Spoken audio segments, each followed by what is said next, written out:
حضرت علی رضی اللہ تعالی عنہ کا دور خلافت ہے اور امیر المومنین اپنی دربار کے اندر دربار خلافت میں تشریف فرما ہیں۔ حضرت ابو طفیل عامر بن واصلہ وہ اس واقعہ کے راوی ہیں۔ فرماتے ہیں امیر المومنین تشریف فرما تھے، ایک بندہ حضرت علی رضی اللہ تعالی عنہ کے پاس آیا۔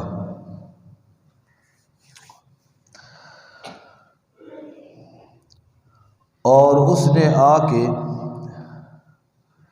حضرت علی رضی اللہ تعالی عنہ سے ایک سوال کیا۔ حضرت علی رضی اللہ تعالی عنہ نے اس سوال کا جواب دیا۔ یہ روایت اور یہ حدیث سیاہ ستہ کی مشہور کتاب صحیح مسلم شریف کے اندر موجود ہے۔ امام مسلم رحمۃ اللہ علیہ نے اس حدیث کو نقل فرمایا ہے۔ بندہ آیا اور اس نے آ کے حضرت علی رضی اللہ تعالی عنہ کو مخاطب کرتے ہوئے فرمایا، اخصکم رسول اللہ صلی اللہ علیہ وسلم بشیء۔ امیر المومنین حضرت علی رضی اللہ تعالی عنہ مجھے بتلائیے، اخصکم رسول اللہ صلی اللہ علیہ وسلم بشیء، آپ اللہ کے پاک پیغمبر صلی اللہ علیہ وسلم کے قریبی ہیں، چچا کے بیٹے ہیں، اور آپ اللہ کے پاک پیغمبر صلی اللہ علیہ وسلم کے داماد بھی ہیں۔ بتلائیے مجھے، اخصکم رسول اللہ،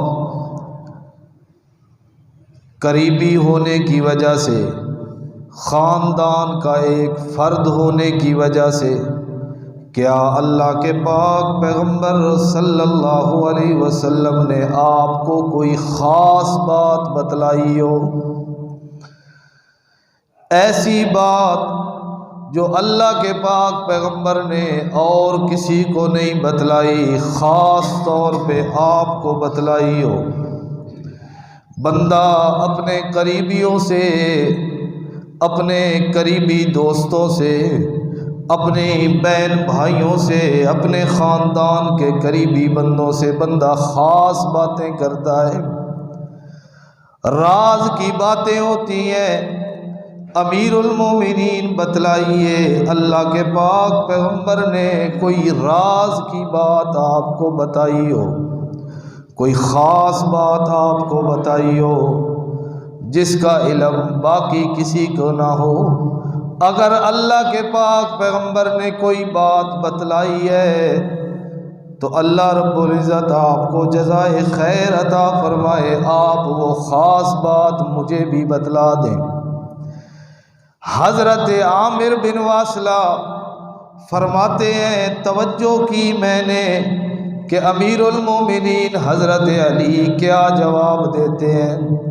حضرت امیر المومنین نے جواب کے اندر فرمایا، ما خصنا رسول اللہ صلی اللہ علیہ وسلم لم يعم به الناس کافہ۔ حضرت علی فرماتے ہیں، اے سائل، اے سوال کرنے والے، اللہ کے پاک پیغمبر نے کوئی ایسی خاص بات مجھے نہیں بتلائی جس کا لوگوں کو پتہ نہ ہو۔ اللہ کے پاک پیغمبر کی یہ شان اور یہ مقام ہے، کہ اللہ رب العزت نے دین اور شریعت کے معاملے میں آپ پر جو کچھ نازل فرمایا، اللہ کے پاک پیغمبر نے وہ سارا کچھ اپنی امت تک پہنچا دیا۔ کسی بندے کے لیے کوئی خاص حکم ارشاد نہیں فرمایا کہ جس کو یہ کہا ہو کہ یہ میں تمہیں بتا رہا ہوں اور کسی کو بتانے کی اجازت نہیں ہے۔ حضرت علی فرماتے ہیں اللہ کے پاک پیغمبر نے جو کچھ بتلایا کافتاً ساری انسانیت کے لیے بتلایا، ہاں الا ما کان فی قراب سیفی۔ حضرت علی فرماتے ہیں یہ میری تلوار کی جو نیام ہے، اس نیام کے اندر چند باتیں لکھی ہوئی ہیں جو اللہ کے پاک پیغمبر صلی اللہ علیہ وسلم نے ارشاد فرمائی تھی، میں نے یاد کر کے ان باتوں کو لکھ کے کاغذ کے اوپر اپنے پاس محفوظ کر لیا تھا۔ حضرت علی رضی اللہ تعالیٰ عنہ فأخرج صحیفة مکتوب فیہا، حضرت علی رضی اللہ تعالیٰ عنہ نے تلوار کی نیام میں سے وہ صحیفہ، وہ کاغذ کا پرزہ، کاغذ کا ٹکڑا باہر نکالا، مکتوب فیہا، اور اس کے اندر کیا لکھا ہوا ہے؟ حضرت عامر بن واصلہ بیان کرتے ہیں 4 باتیں اللہ کے پاک پیغمبر نے بیان کی تھی جو جناب علی ابن ابی طالب نے یاد کر کے محفوظ کی ہوئی ہیں۔ بس وہی 4 باتیں آپ کو بتلانی ہیں۔ کیا لکھا ہوا ہے؟ پہلی بات اللہ کے پاک پیغمبر فرماتے ہیں لعن اللہ من ذبح لغیر اللہ۔ دوسری بات لعن اللہ من لعن والدہ۔ تیسری بات لعن اللہ من آوى محدثا، اور چوتھی بات لعن اللہ من غیر منار الارض۔ یہ 4 باتیں اللہ کے پاک پیغمبر صلی اللہ علیہ وسلم نے بیان فرمائی۔ 4 بندوں پہ اللہ کے پاک پیغمبر نے لعنت کی بد دعا کی ہے۔ اللہ، 2 چیزیں ہیں قرآن مجید میں، ایک ہے رحمت اور ایک ہے لعنت۔ کتنی چیزیں ہیں؟ 2، ایک ہے رحمت اور ایک ہے لعنت۔ رحمت کا ذکر اللہ فرماتے ہیں رحمت اللہ، اللہ کی رحمتیں ہوں تمہارے اوپر، اولئک علیہم صلوات من ربہم ورحمہ، رب کی رحمتیں ہوں ان لوگوں کے اوپر۔ اور ایک لفظ قرآن میں ذکر کیا گیا لعنت کا۔ رحمت کا مطلب اللہ کا قرب، رحمت کا مطلب اللہ کا قرب اور اللہ کی رضا، اور لعنت کا مطلب اللہ رب العزت سے دوری اور اللہ کی ناراضگی۔ یہ لعنت کسی کو کہہ دینا ملعون کہہ دینا، کسی کو کہہ دینا لخ دی لعنت، یہ کوئی چھوٹا سا جملہ نہیں ہے۔ حدیث مبارکہ میں آتا ہے نبی پاک صلی اللہ علیہ وسلم نے فرمایا جب کوئی بندہ کسی کے اوپر لعنت کرتا ہے نا تو وہ لعنت ڈائریکٹ اس آدمی پہ نہیں جاتی جس پہ اس نے کی ہے، بلکہ اس کا یہ جملہ زمین کے ارد گرد چکر لگاتا ہے۔ بہت بڑا جملہ ہے، کسی کو یوں کہنا کہ تو اللہ کی رحمت سے دور ہو جا، بہت بڑی بد دعا ہے کہ اللہ کی رحمت سے دور ہو جا، بہت بڑی بد دعا ہے۔ نبی علیہ السلام نے فرمایا جب اس کا یہ جملہ زمین کا چکر مکمل کر لیتا ہے، پھر اگر وہ بندہ لعنت کا مستحق ہے تو اس پہ بندے پہ وہ لعنت پڑتی ہے، اگر وہ بندہ لعنت کا مستحق نہیں ہے تو لعنت کرنے والے پہ لعنت پڑ جاتی ہے۔ بہت بڑا جملہ ہے، بہت بڑا۔ نبی پاک صلی اللہ علیہ وسلم نے کے بارے میں صحابہ کرام بیان کرتے ہیں، اور نبی علیہ الصلوۃ والسلام اہل ایمان کی صفت بیان کرتے ہوئے کہتے ہیں، صحابہ کہتے ہیں اللہ کے پاک پیغمبر لعنتیں کرنے والے نہیں تھے کہ وہ ہر کسی کو کہیں فلاں پہ لعنت، فلاں پہ لعنت، فلاں پہ لعنت۔ آج کل تو لعنت کی مشینیں ہیں نا، لعنتیں بے شمار، فلاں پہ لعنت بے شمار، فلاں پہ لعنت بے شمار۔ صحابہ کرام بیان کرتے ہیں نبی علیہ الصلوۃ والسلام کسی پہ لعنت نہیں کیا کرتے تھے، اور نبی علیہ الصلوۃ والسلام کا ارشاد ہے لیس المؤمن بالطعان ولا باللعان، مومن کی شان ہی نہیں ہے کہ وہ لوگوں کے اوپر لعنت کرے۔ اور ہم تو ایک نہیں لاکھ لاکھ لعنتوں کی بد دعائیں اکٹھی دیتے ہیں۔ اللہ تعالیٰ محفوظ فرمائے، اللہ تعالیٰ جو کچھ ہوا اس کو معاف فرمائے اور آئندہ ہم سب کی حفاظت فرمائے، کہو آمین۔ لیکن کچھ گناہ اور کچھ جرائم ایسے ہیں جن پر اللہ کے پاک پیغمبر نے بھی لعنت فرمائی ہے، حالانکہ آپ کا مزاج نہیں تھا لعنت کرنے کا، لیکن کچھ گناہ اور کچھ جرائم ایسے ہیں کہ جن کے کرنے کی وجہ سے انسان اللہ رب العزت کی رحمت سے خود بخود دور ہو جاتا ہے۔ تو 4 گناہ اور 4 جرائم نبی علیہ الصلوۃ والسلام نے گنوائے، اور نبی علیہ السلام نے فرمایا جو یہ کام کرتا ہے اس پر اللہ کی طرف سے لعنت ہو۔ سب سے پہلی چیز،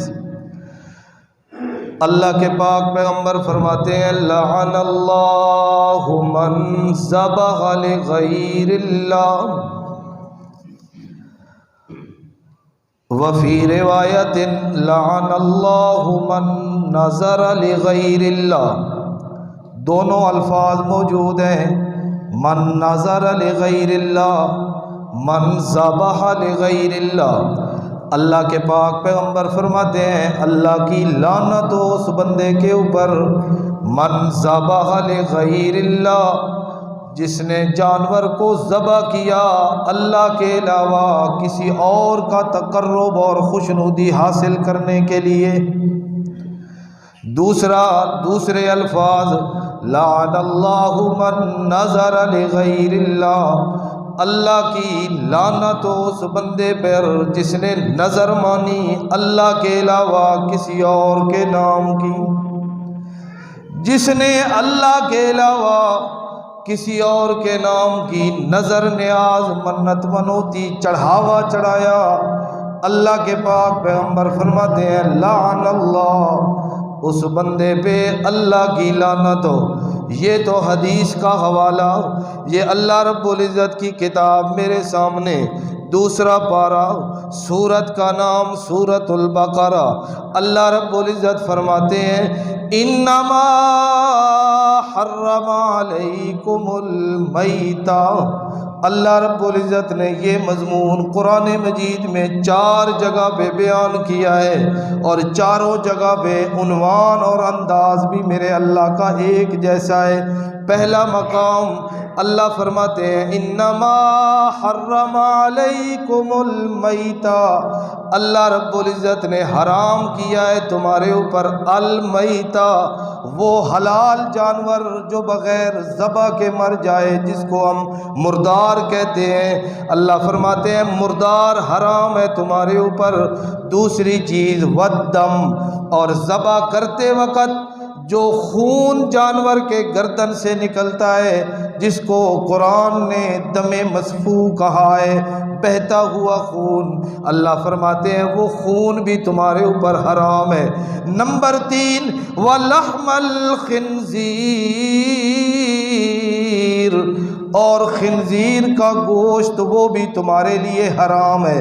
اور چوتھی چیز اللہ فرماتے ہیں وَمَا أُهِلَّ بِهِ لِغَيْرِ اللَّهِ، اب اللہ نے یہاں پر نام نہیں لیا کسی چیز کا، اللہ فرماتے ہیں وما، جو کچھ بھی ہے عموم اللہ نے کر دیا، ما جو چیز بھی ہے، چاہے وہ جانور ہے، چاہے وہ شرینی ہے، چاہے وہ کھانا ہے، چاہے وہ چاول ہے، جو چیز بھی ہے، اللہ فرماتے ہیں وما، اور ہر وہ چیز اہل بہ لغیر اللہ، جس کے اوپر غیر اللہ کے تقرب کے لیے اس کا نام پکارا گیا، یہ فلاں کے نام کی نظر ہے، یہ فلاں کے نام کی نیاز ہے، یہ فلاں کے خوشنودی کے لیے، یہ فلاں بزرگ کے دربار پہ جا کے میں نے ذبح کرنا ہے، یہ حضرت حسین کے نام کی نیاز ہے، یہ حضرت علی کے نام کی نیاز ہے، یہ اللہ کے پاک پیغمبر صلی اللہ علیہ وسلم کے نام کی نظر اور نیاز ہے۔ اللہ فرماتے ہیں وما اہل بہ لغیر اللہ، ہر وہ چیز جس کے اوپر غیر اللہ کے تقرب اور خوشنودی کے لیے اس کا نام ذکر کر دیا گیا، وہ چیز بھی اللہ نے حرام کر دی، وہ چیز بھی اللہ نے کیا کر دی؟ حرام۔ پہلا مقام۔ دوسرا مقام، یہ میرے سامنے 8واں پارہ، سورت کا نام سورۃ الانعام ہے۔ اللہ رب العزت فرماتے ہیں قل، اے میرے پیغمبر اعلان کر کے بتلا دیجئے، لا اجد فیما اوحی الی محرما علی طاعم یطعمہ الا ان یکون میتۃ، وہی انداز، ان یکون میتۃ مردار او دما مسفوحا، یا بہتا ہوا خون، او لحم خنزیر، یا خنزیر کا گوشت، فإنہ رجس، اللہ فرماتے ہیں یہ ناپاک چیزیں ہیں۔ اور چوتھی چیز، او فسقا اہل لغیر اللہ بہ، اور ہر وہ نافرمانی والا کلمہ اور وہ بات اور وہ چیز جس کے اوپر غیر اللہ کے تقرب کے لیے نام لیا گیا ہو۔ دو مقام۔ تیسرا مقام قرآن مجید کا، یہ میرے سامنے 14واں پارہ اور سورت کا نام سورۃ النحل ہے۔ اللہ رب العزت فرماتے ہیں انما حرم علیکم المیت والدم ولحم الخنزیر وما اہل لغیر اللہ بہ، یہاں پر بھی اللہ نے 4 چیزوں کا ذکر کیا۔ اور چوتھا مقام، یہ میرے سامنے 6واں پارہ، سورت کا نام سورۃ المائدہ۔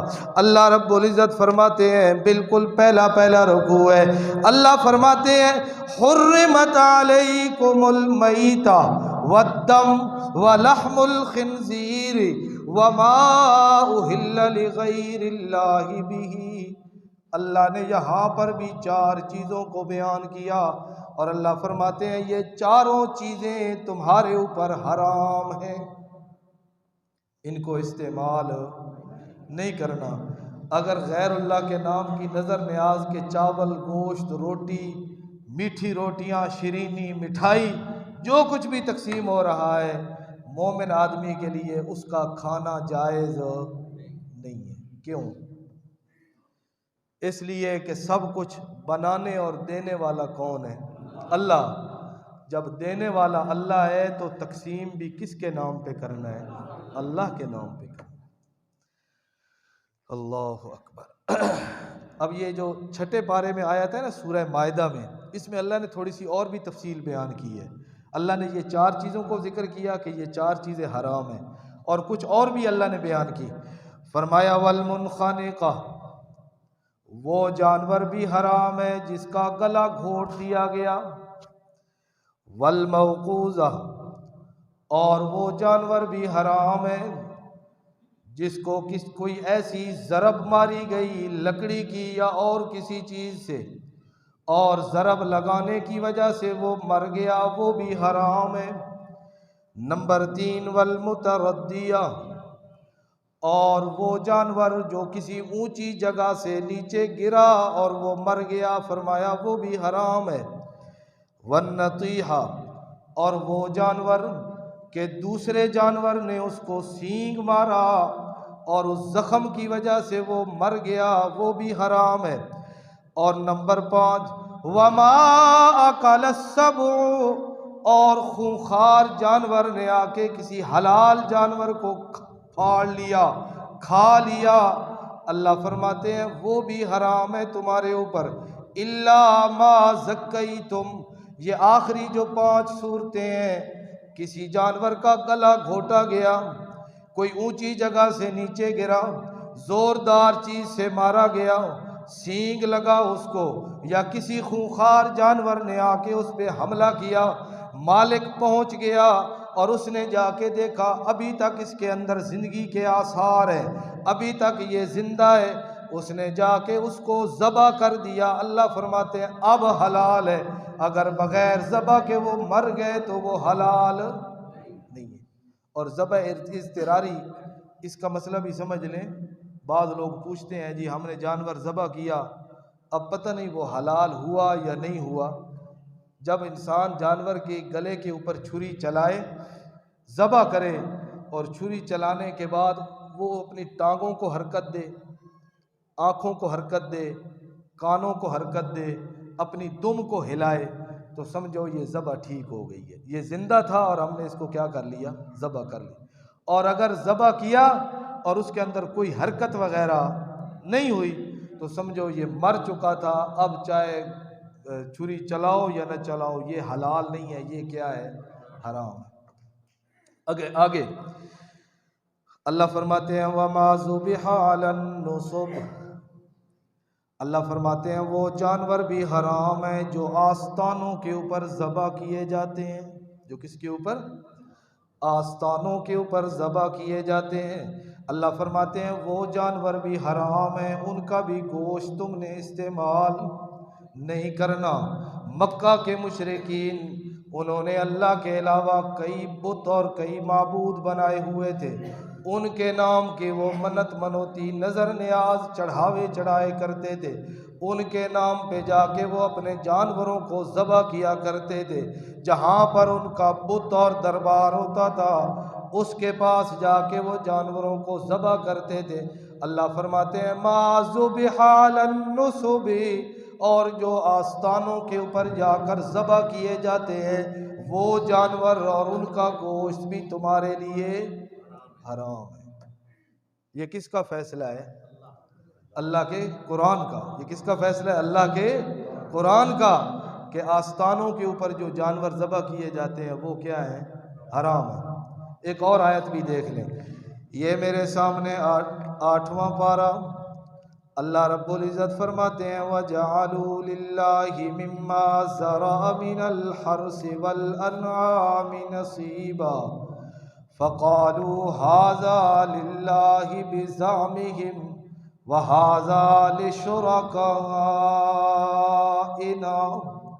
اللہ رب العزت مشرکین کی ایک عملی شرک کی مثال بیان کرتے ہیں کہ مشرکین کے اندر اور بھی شرک کی کئی قسمیں تھیں، ان قسموں میں سے ایک شرک کی قسم یہ تھی وَجَعَلُوا لِلَّهِ مِمَّا زَرَعَ مِنَ الْحَرْثِ وَالْأَنْعَامِ، انہوں نے اپنی کھیتیوں سے حاصل ہونے والا غلہ اور اناج اور جانوروں کے اندر حصے مقرر کیے ہوئے تھے، اور کیا کہتے تھے ہَذَا لِلَّهِ، یہ جانور، یہ حصہ تو اللہ کے نام کا، وَهَذَا لِشُرَكَائِنَا، اور یہ فلاں بزرگ کے نام کا۔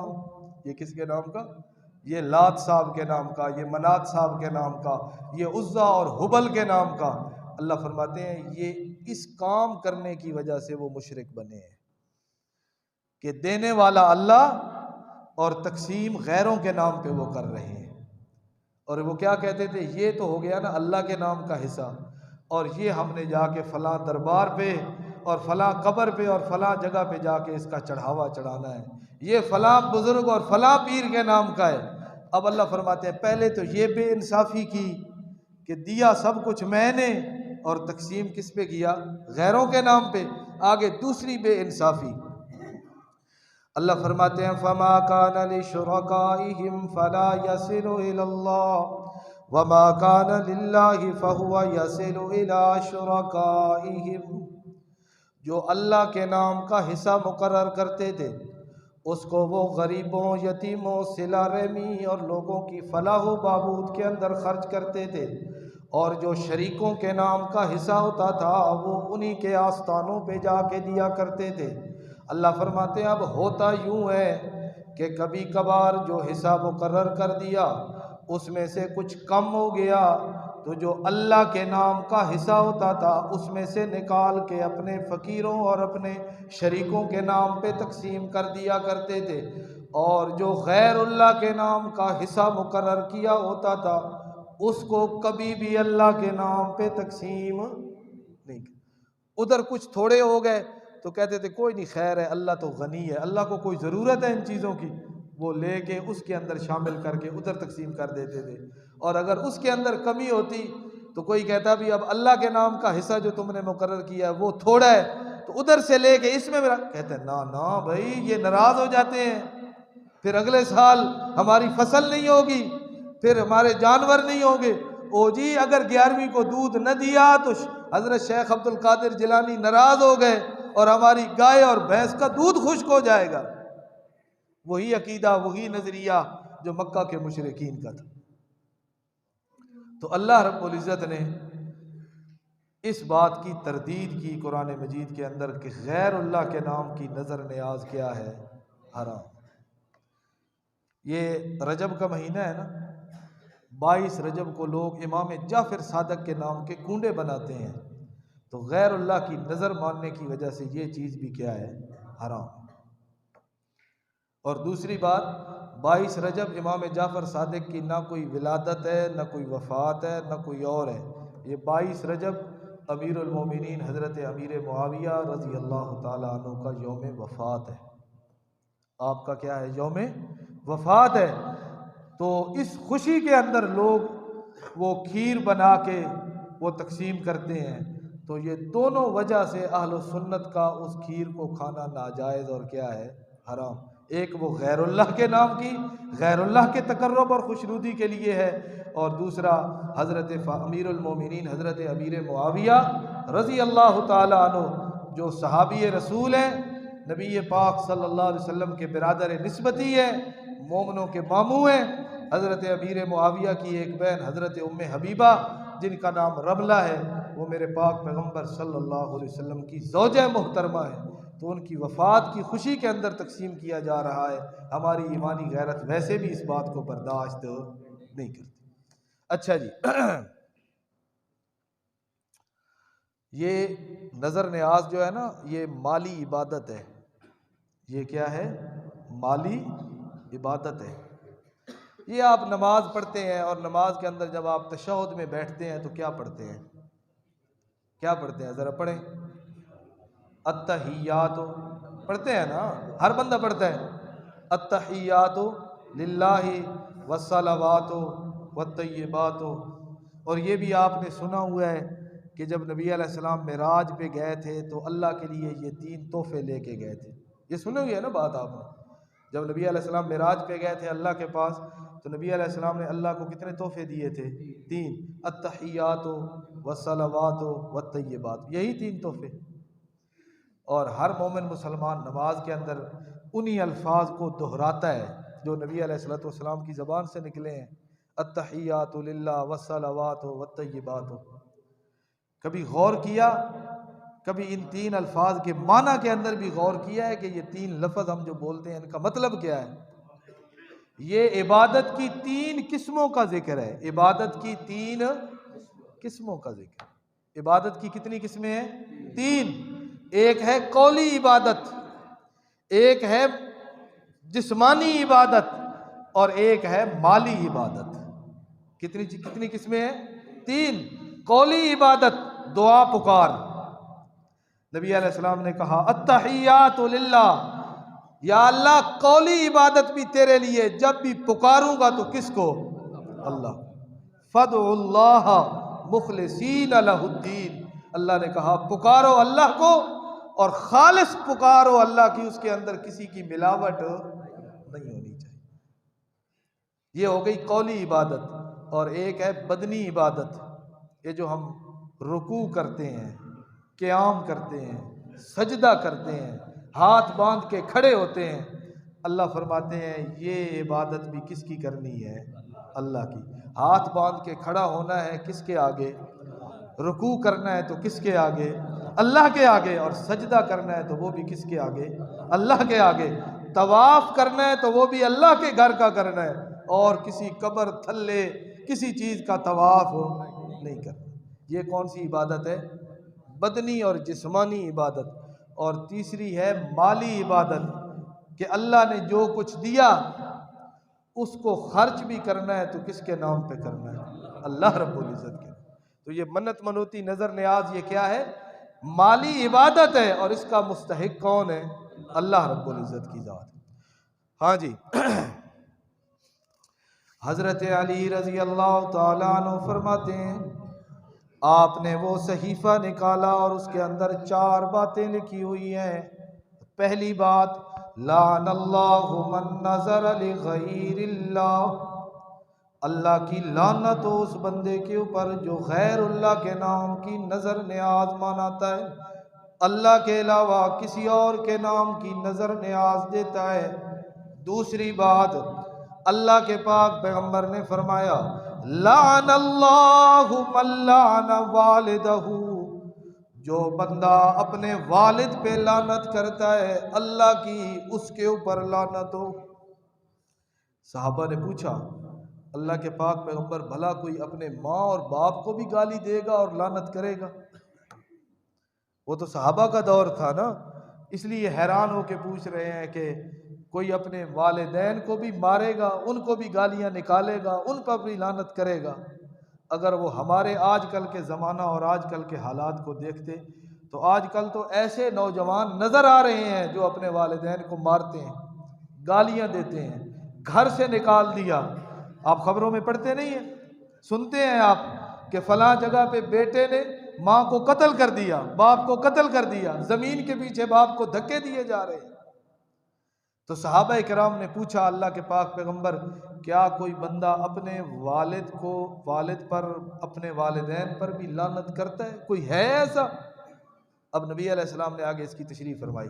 نبی علیہ السلام نے فرمایا جب تم کسی کے ماں باپ کو گالی دو گے، لعنت کرو گے، تو وہ جواب میں تمہیں گالی دے گا، تمہارے ماں باپ کو برا بھلا کہے گا، تمہارے ماں باپ پر لعنت کرے گا، تو تم اپنے ماں باپ پر لعنت کرنے کا سبب بن رہے ہو۔ جو تم نے دوسرے کو گالی دی اس نے اسی طرح کی گالی تمہاری ماں اور تمہارے باپ کو دی، تو گویا کہ تو خود سبب بن رہا ہے اپنے والدین کو گالی نکلوانے کا۔ یہ مطلب ہے۔ تو نبی علیہ السلام نے فرمایا جو اپنے والدین پر لعن طعن کرتا ہے اللہ کی اس پر بھی کیا ہو؟ لعنت۔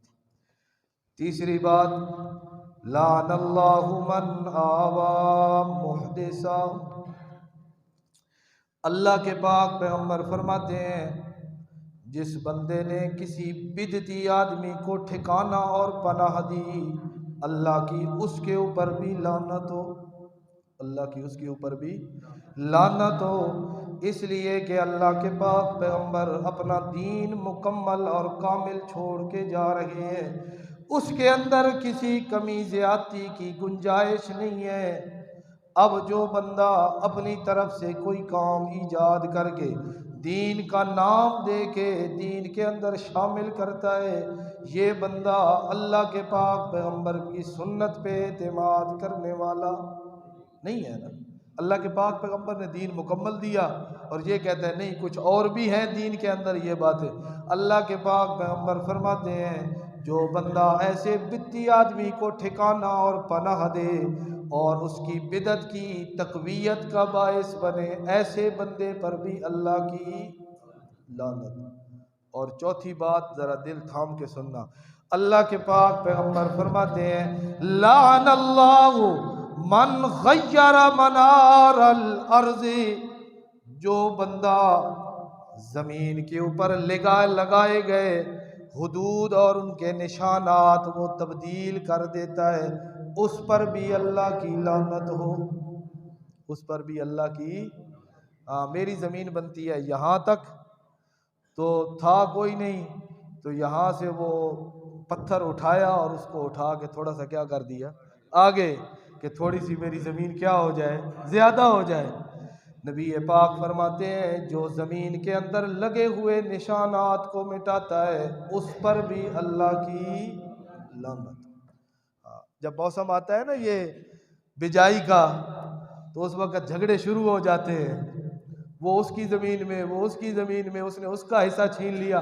اچھا چلو یہ تو ہے، اس کے علاوہ بندے کا دل جانتا ہے کہ جس زمین پہ میں قابض اور غاصب ہوں یہ میری، پتہ ہے اس کو، اور کسی غریب کی، کسی کمزور آدمی کی یا کسی کی بھی زمین وہ دبا کر بیٹھا ہے اور اس کو پتہ ہے کہ یہ میری نہیں ہے، لیکن وہ کہتا ہے جی عدالت کا فیصلہ میرے حق میں ہے، فلاں چیز میرے حق میں ہے، فلاں چیز میرے حق میں ہے، لیکن اس کا دل اس بات کو مانتا ہے کہ یہ میری نہیں ہے۔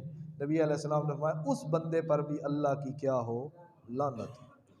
اور ایک حدیث بھی سن لیں، نبی علیہ السلام نے فرمایا من غصب شبرا من الارض، اتھے تک کئی کریں دا رول ہے نا، پورے مربع تے مستطیلہ دا رول ہے۔ نبی علیہ السلام کیا فرماتے ہیں؟ من غصب شبرا من الارض، ایک گٹ، شبر کس کو کہتے ہیں؟ ایک بالشت، من غصب شبرا من الارض، جس نے ایک بالشت زمین کسی کی غصب کی، طوقہ یوم القیامت من 7 ارضین، اللہ کے پاک پیغمبر فرماتے ہیں وہ ایک بالشت زمین 7 زمینوں کے برابر توق بنا کے اس کے گلے کے اندر قیامت کے دن ڈالی جائے گی۔ اب اپنے گریبانوں میں ہم خود جھانک لیں کہ ہم کتنے مومن ہیں، ہم کتنے حاجی اور نمازی ہیں، ہم کتنے اچھے ہیں، اور ہم کتنا حقوق اللہ اور حقوق العباد کا لحاظ اور خیال کر رہے ہیں۔ تو بہرحال بات میں نے یہ شروع کی تھی کہ حضرت علی رضی اللہ تعالیٰ عنہ کے پاس بندہ آیا، اس نے آ کے کہا اللہ کے پاک پیغمبر نے کوئی خاص چیز آپ کو بتائی ہے؟ حضرت علی نے کہا اور تو کوئی خاص چیز نہیں ہے، یہ 4 باتیں نبی علیہ السلام نے مجھے بتائی تھی، میں نے یاد کر کے لکھ کے اپنے پاس محفوظ کر لی ہیں۔ وہ 4 باتیں یہ ہیں، پہلی بات جو غیر اللہ کے نام کی نظر نیاز مانگتا ہے اس پر اللہ کی لعنت، جو والدین کو لعنت کرتا ہے اس پر بھی اللہ کی لعنت، اور جو بتی کو ٹھکانہ دیتا ہے اس پر بھی اللہ کی لعنت، اور جو زمین کے اندر لگے ہوئے نشانات کو تبدیل کرتا ہے اس پر بھی اللہ کی لعنت۔ اللہ پاک عمل کی